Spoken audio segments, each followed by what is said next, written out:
நிறைய பேர் கேட்பாங்க, இது ஒரு குடும்ப கட்சி அப்படின்னு. உண்மைதான். கொள்கைகளை குடும்பமாக பின்பற்றக்கூடிய இயக்கம்தான் திராவிட முன்னேற்ற கழகம்.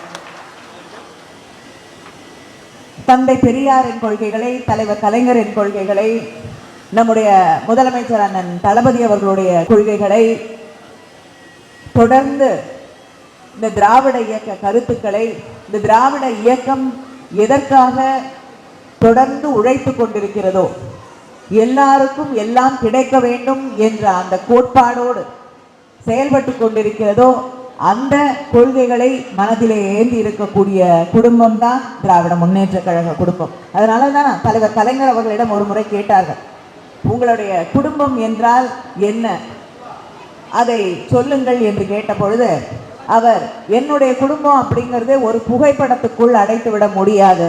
தமிழர்கள் எங்கெங்கே இருக்கிறார்களோ, என்னுடைய உடன்பிறப்புகள் எங்கெங்கே இருக்கிறார்களோ அத்தனை பேரையும் இணைத்ததுதான் இந்த குடும்பம் என்று